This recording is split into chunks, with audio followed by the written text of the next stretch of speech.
नमस्कार दोस्तों, स्वागत है आप सभी का ओजांक आईएएस एकेडमी में।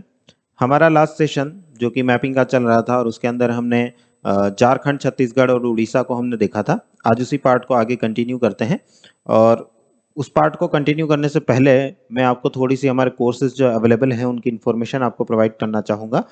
प्रीलिम्स के लिए जो बच्चे प्रिपेयर कर रहे हैं, इस साल प्रीलिम्स में जो अपीयर होने जा रहे हैं 2022 में, वो अगर प्रीलिम्स को अच्छे से प्रिपेयर करना चाहते हैं, उन्हें अपनी कॉन्फिडेंस नहीं आ रहा है कि हम प्रीलिम्स अटेम्प्ट कर पाएंगे नहीं कर पाएंगे, या किसी तरह की कोई प्रॉब्लम जो है उन्हें आ रही है, तो वो प्रीलिम्स का हमारा बैच अवेलेबल है, उसे ज्वाइन कर सकते हैं। प्रीलिम्स स्पेशल बैच अवेलेबल है, उसे ज्वाइन कर सकते हैं, जिसमें हिस्ट्री कुमार नलिन सर पढ़ाएंगे, पॉलिटी विजेंद्र सर कवर करवाएंगे, इकोनॉमी कुसुम मैम कवर करवाएंगे, ज्योग्राफी में आपको कवर करवाऊंगा, साइंस वैभव सर कवर करवाएंगे और करंट अफेयर्स ओजांक सर और कुसुम मैम जो है वो आपको कवर करवाएंगे। और भी डिटेल अगर आप जानना चाहते हैं तो दिए हुए नंबर पर कॉल करके बात कर सकते हैं। नेक्स्ट जो हमारा कोर्स अवेलेबल है that is GS mains IAS का, जिसमें कि प्रीलिम्स प्लस मेंस का कंप्लीट सिलेबस कवर करवाया जाएगा। जीएस पेपर 1 से लेके पेपर 4 तक का कंप्लीट सिलेबस कवर करवाया जाएगा। एनी टाइम लर्निंग ऐप पर लाइव क्लासेस जो हैं वो आपको अवेलेबल रहेंगी। बाद में रिकॉर्डेड क्लासेस जो हैं वो भी 1 साल तक की वैलिडिटी के साथ आपको अवेलेबल रहेंगी। और डिटेल अगर आप जानना चाहते हैं तो दिए हुए नंबर पर कॉल करके बाकी की डिटेल ले सकते हैं। 12th के बाद आईएएस की तैयारी कैसे करें, इसके लिए हमारा एक डेडिकेटेड बैच है जिसे हम कॉन्सेप्टर बैच कहते हैं। कॉन्सेप्ट्स के ऊपर बना हुआ बैच है जिसमें कि कॉन्सेप्ट्स की क्लैरिटी पर फोकस किया जाता है। वो कॉन्सेप्टर बैच के एडमिशन्स जो हैं वो अब कुछ ही दिन शेष बचे हैं, तो आप जल्दी से जल्दी इसको ज्वाइन कर लें, जो भी बच्चे ज्वाइन करना चाहते हैं। और भी डिटेल जानना चाहते हैं तो इस दिए हुए नंबर पर कॉल करके बाकी की डिटेल ले सकते हैं।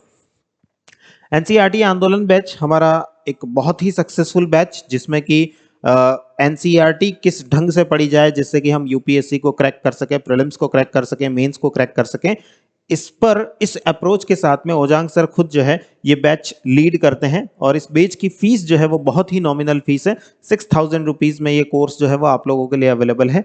तो जो भी बच्चे ज्वाइन करना चाहते हैं जल्दी से जल्दी ज्वाइन करें और इस दिए हुए नंबर पर कॉल करके और डिटेल जानना चाहते हैं तो ले सकते हैं। कॉन्सेप्टर ईसीएच बैच हमारा मोस्ट सक्सेसफुल बैच, जिसमें कि प्रीलिम्स और मेंस दोनों की कंप्लीट प्रिपरेशन करवाई जाती है बच्चों को, जिसमें हर एक एस्पेक्ट जो है उसको क्लियर किया जाता है कि हम मेंस में क्या अप्रोच हो हमारी, एनालाइज किस प्रकार से हम करें चीज़ों को, किसी न्यूज़ को अगर हम पढ़ते हैं तो उसे हम किस प्रकार से एनालाइज करें, कॉन्सेप्ट जो है उनको कैसे क्लैरिटी के साथ में पढ़ें। वो पूरा का पूरा हमारा जो बैच है कॉन्सेप्टर ईसीएस बैच, उसे अगर आप ज्वाइन करना चाहते हैं तो कर सकते हैं। अंतिम दिन जो है इसमें एडमिशन के वो शेष बचे हैं, तो आप जल्दी से जल्दी से ज्वाइन कर लें। और डिटेल जानना चाहते हैं दिए हुए नंबर पर कॉल करके बात कर सकते हैं।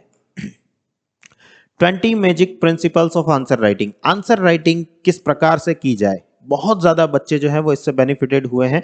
बहुत ज़्यादा सिलेक्शंस जो हैं वो इस पर्टिकुलर बैच से मेंस में देखे गए हैं, क्योंकि आंसर राइटिंग जो है वहाँ पर आकर के हर बच्चा अटक जाता है कि मैं यूपीएससी की क्वेश्चन की डिमांड क्या है और मैं उस डिमांड को फुलफिल करते हुए आंसर किस प्रकार से लिख सकता हूँ।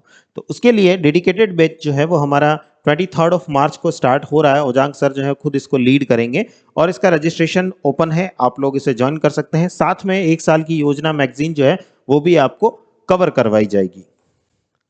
ग्रामर का कोर्स अगर ज्वाइन करना चाहते हैं, इंग्लिश का भय जो है वो हमेशा ही रहता है बच्चों के दिमाग में, तो इंग्लिश का ग्रामर का कोर्स अगर आप ज्वाइन करना चाहते हैं तो हमारा नया बैच जो है वो 16 ऑफ फेब से स्टार्ट हो रहा है, आप इसे ज्वाइन कर सकते हैं। और करंट अफेयर्स टेस्ट सीरीज हमारी अवेलेबल है मात्र 500 रुपए में, एक बहुत ही नॉमिनल फीस में 500 रुपीज में आप लोगों के लिए करंट अफेयर्स की टेस्ट सीरीज अवेलेबल है, जिसमें कि लास्ट 18 मंथ्स के करंट अफेयर्स से क्वेश्चंस बनाए गए हैं और 1500 से भी ज्यादा, 1500 से भी ज्यादा प्रश्न जो है उनका संकलन आपके इस टेस्ट सीरीज में किया गया है। तो अगर आप इतनी प्रैक्टिस करेंगे तो डेफिनेटली प्रीलिम्स को फिर क्रैक करेंगे ही करेंगे। तो इसी पॉइंट ऑफ व्यू को देखते हुए इस टेस्ट सीरीज को तैयार किया गया है। तो जो भी बच्चे ज्वाइन करना चाहते हैं कर सकते हैं। हमारी ओजांग टेस्ट प्रैक्टिस ऐप जो है उस पर ये कोर्स जो है वो अवेलेबल है और डिटेल दिए हुए नंबर पर कॉल करके आप ले सकते हैं।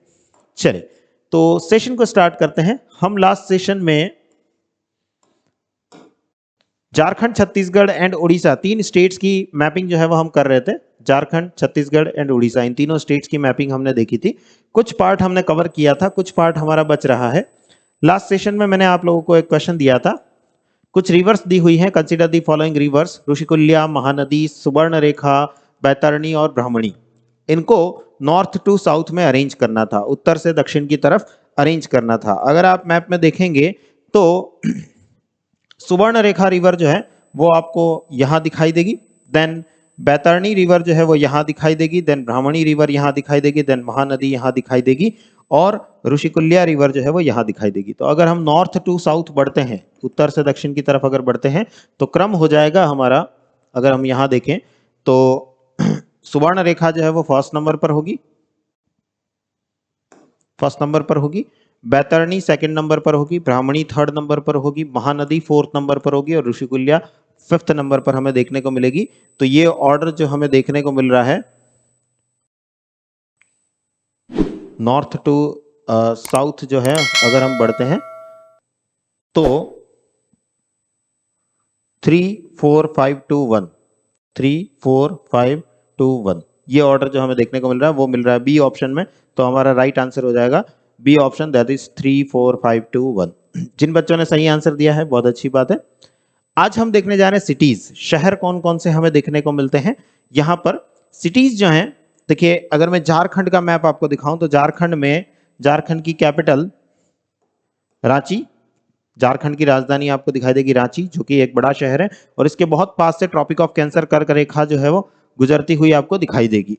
नेक्स्ट अगर आप देखेंगे तो इसके नॉर्थ में बढ़ेंगे तो आपको मिलेगा हजारीबाग। हजारीबाग एक डिस्ट्रिक्ट है झारखंड का। इसके नॉर्थ ईस्ट में ईस्ट में बढ़ेंगे तो आपको मिलेगा बोकारो, धनबाद, कोयले के लिए फेमस सिटीज हैं ये बोकारो और धनबाद।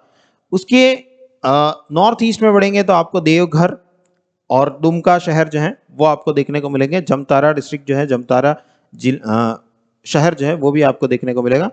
रांची से अगर आप साउथ में बढ़ेंगे तो यहां आपको मिलेगा जमशेदपुर। ये कुछ बड़े शहर जो हैं, बड़े सिटीज जो हैं वो हमें देखने को मिलते हैं झारखंड स्टेट के अंदर, झारखंड राज्य के अंदर। अगर हम छत्तीसगढ़ में बढ़ें तो छत्तीसगढ़ की कैपिटल है रायपुर, जो कि आपको कुछ इस लोकेशन पर देखने को मिलेगी। रायपुर से जब हम साउथवर्ड बढ़ते हैं, दक्षिण की तरफ बढ़ते हैं, तो हमें धमतरी जिला जो है या जमतरी शहर जो है वो देखने को मिलता है। उससे और दक्षिण में अगर हम बढ़ेंगे तो जगदलपुर हमें देखने को मिलेगा।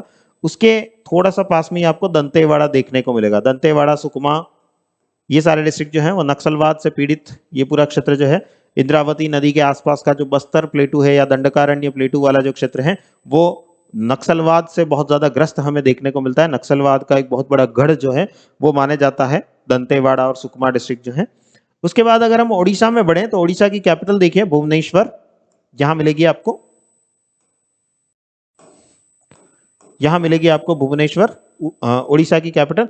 इसके पास में ही अगर आप कोस्ट लाइन पर देखेंगे तो आपको मिलेगा पुरी, जगन्नाथपुरी। यही कोस्ट लाइन पर देखेंगे तो कोणार्क, जहां का सूर्य मंदिर जो है वो फेमस है। उसके बाद नॉर्थ में बढ़ेंगे आपको मिलेगा पारादीप, हमारा एक बहुत बड़ा पोर्ट है पारादीप, बंदरगाह है। उसके नॉर्थ में बढ़ेंगे तो आपको केंद्रपाड़ा डिस्ट्रिक्ट में भीतरकनिका जो है वो क्षेत्र आपको देखने को मिलेगा। उसके नॉर्थ में बढ़ेंगे तो आपको बालासोर, चांदीपुर वाला क्षेत्र देखने को मिलेगा। चांदीपुर यूपीएससी ऑलरेडी प्रीलिम्स में क्वेश्चन चांदीपुर पे पूछ चुकी है। और नॉर्थ में बढ़ेंगे तो आपको बादाम पहाड़ वाला क्षेत्र जो है वो देखने को मिलेगा, लौह अयस्क के उत्पादन के लिए फेमस है। ये भी यूपीएससी प्रीलिम्स में पूछा जा चुका है। उसके बाद कटक, महानदी नदी के किनारे जो है कटक शहर आपको देखने को मिलेगा। उसके वेस्ट में बढ़ेंगे तालचेर शहर जो है वो आपको देखने को मिलेगा।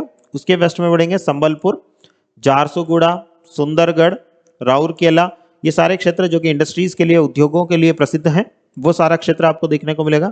दक्षिण की तरफ अगर हम यहाँ से बढ़ें तो यहाँ आपको कोरापुट शहर जो है वो आपको देखने को मिलेगा। कोरापुट डिस्ट्रिक्ट या कोरापुट जो है वो हमारी globally important agriculture heritage sites जो है, GIA-HS साइट्स जिनको हम कहते हैं, 3 साइट्स इंडिया में देखने को मिलती है, जिसमें से कि एक कोरापुट फार्मिंग जो है वो भी हमें देखने को मिलती है। तो ये कुछ मेजर सिटीज, कुछ मेजर शहर जो हैं वो हमें यहाँ पर देखने को मिलते हैं।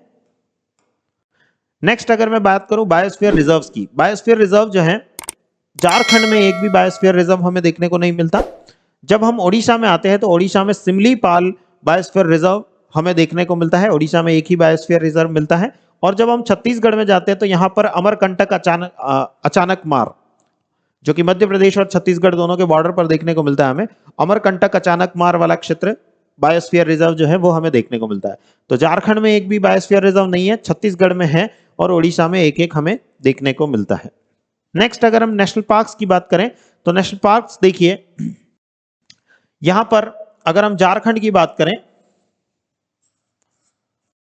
झारखंड स्टेट अगर मैं दिखाऊं तो यहां पर एक नेशनल पार्क आपको देखने को मिलेगा जिसका नाम है बेतला नेशनल पार्क। बेतला राष्ट्रीय उद्यान या बेतला नेशनल पार्क हमें देखने को मिलता है। अगर मैं ओडिशा की बात करूं, ओडिशा की बात करूं तो यहां हमें सिमलीपाल नेशनल पार्क और भीतरकनिका नेशनल पार्क, दो नेशनल पार्क जो हैं वो देखने को मिलते हैं, Similipal national park and Bhitarkanika national park. जब हम छत्तीसगढ़ में बढ़ते हैं तो छत्तीसगढ़ में बहुत सारे नेशनल पार्क हमें देखने को मिलते हैं।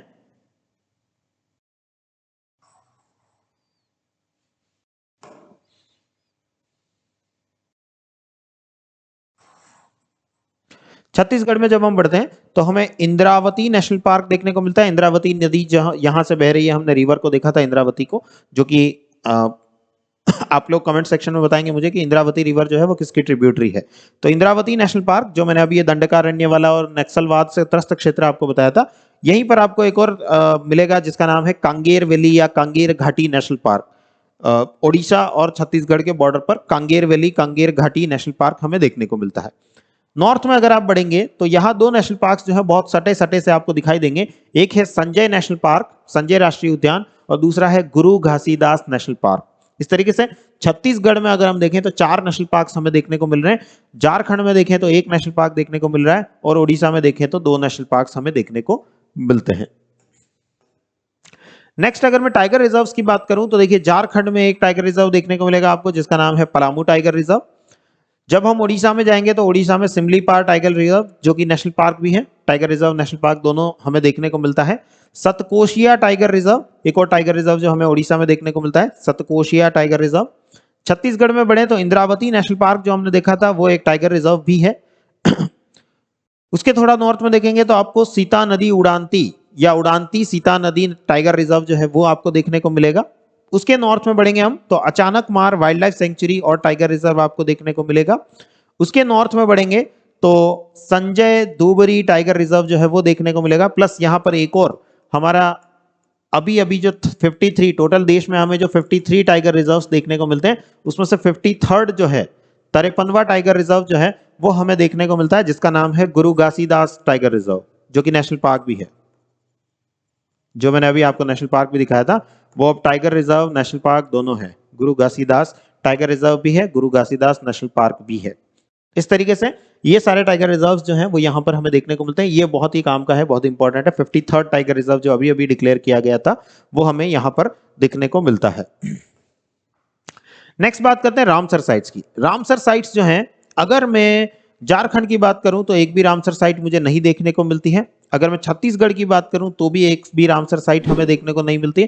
बहुत सारे बच्चे मुझसे पूछते रहते हैं सर रामसर साइट क्या होती है, रामसर साइट क्या होती है। लास्ट सेशन जो हमने वेटलैंड्स के बारे में डिस्कस किया था उसके अंदर मैंने डिटेल में रामसर साइट्स भी आपका इंक्लूड कर दिया था ताकि आप लोगों को रामसर साइट्स में किसी तरह का कंफ्यूजन ना हो। यहां पर अगर आप देखेंगे ओडिशा में तो आपको मिलेगा भीतरकनिका मैंग्रोव्स। भीतरकनिका मैंग्रोव्स जो है हमारे भारत के दूसरे सबसे बड़े मैंग्रोव्स जो है वो हमें देखने को मिलते हैं। ये एक रामसर साइट भी है, रामसर स्थल भी है। दूसरा चिलिका लेक, चिलिका लेक जो है वो रामसर साइट भी है। पहले ये मॉन्ट्रेक्स रिकॉर्ड में भी हुआ करती थी लेकिन बाद में इसको मॉन्ट्रेक्स रिकॉर्ड से 2002 में निकाल दिया गया था। सॉरी। तो यहां पर 2 रामसर साइट्स जो है वो हमें देखने को मिलती है उड़ीसा के अंदर। झारखंड और छत्तीसगढ़ में एक भी रामसर साइट देखने को नहीं मिलती है। चलिए, तो आज का सेशन जो है उसे हम यहीं एंड करेंगे। हमारा ये तीनों स्टेट्स जो हैं वो अब जाकर के कंप्लीट हुए हैं, झारखंड, छत्तीसगढ़ एंड उड़ीसा। इसके बारे में अगर किसी तरह का कोई डाउट है, कोई कंफ्यूजन है तो आप कमेंट सेक्शन में अपने कमेंट्स जो है वो डाल सकते हैं। उनके बारे में आंसर जो है मैं आपको किसी और सेशन में देने की कोशिश जरूर करूंगा। जैसे आप लोगों की डिमांड थी रामसर साइट क्या होती है, रामसर साइट क्या होती है, तो मैंने वेटलैंड वाली जो न्यूज़ थी उसी के साथ में रामसर साइट जो है वो आपको पढ़ा दी। वैसे ही अगर आप लोगों की जो भी डिमांड और भी रहेगी तो आप कमेंट सेक्शन में अगर डालेंगे तो उसे मैं पूरा करने की कोशिश जो है वो करूंगा। चलिए, तो आज के सेशन को यहीं एंड करते हैं, मिलते हैं अगले सेशन में। थैंक यू बच्चों, थैंक यू एवरीवन।